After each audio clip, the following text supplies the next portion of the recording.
Hour, sponsored by Rocket Mortgage. I'm Wendy Gillette in New York. America's heart is literally breaking. President Biden spoke about Hurricane Ian from the White House about a half hour before it made landfall again this afternoon, 55 miles from Charleston, South Carolina, as a Category 1 hurricane. That's what it sounded like in Myrtle Beach, South Carolina. My message to the people of South Carolina is simple. Please listen to all the warnings and directions from local officials and follow their instructions.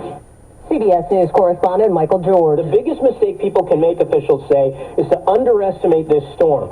Those of us who have covered hurricanes for years know that a Category 1 can be just as deadly as a Category 4, depending on where it hits and whether people are prepared. Officials are hopeful that this will not be a severe impact, but they are warning people to be aware of floods throughout the rest of the day. Ian's impact on Florida was severe. More than 2 million people have lost power, and some are still trapped in their homes.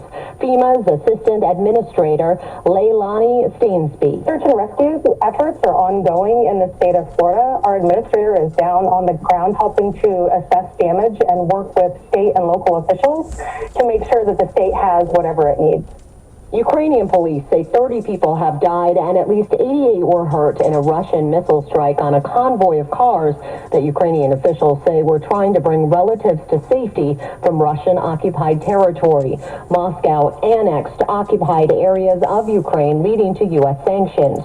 Former CBS News Moscow bureau chief Beth Noble on how Russians view President Vladimir Putin's actions. The mobilization has led to protests and bombings at draft centers and is making some Russians very worried about an escalation of the war in Ukraine. I had Russian friends visit this month, and after talking to them, I'm convinced that opposition to the war in Ukraine is much larger inside Russia than the polls indicate. And I think this escalation is just going to fuel more opposition to the war inside Russia.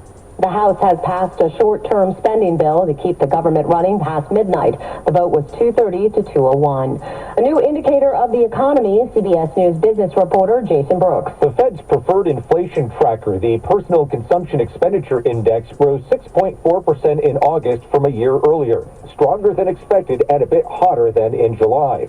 That isn't good news for the Fed as it tries to bring down 4-decade high inflation with higher interest rates. And the markets are meeting the last day of the quarter with more losses. The Dow is down 253. This is CBS News. Well, that's today's news. I didn't hear any good news, did you? I didn't think so. I guess it's all about perspective. The glass is half full. Well, as always, I want to thank you again for coming along with me on these Dash Cam News adventures. You know the drill. Peace, love, and all that hippie jazz. Bye-bye, everybody.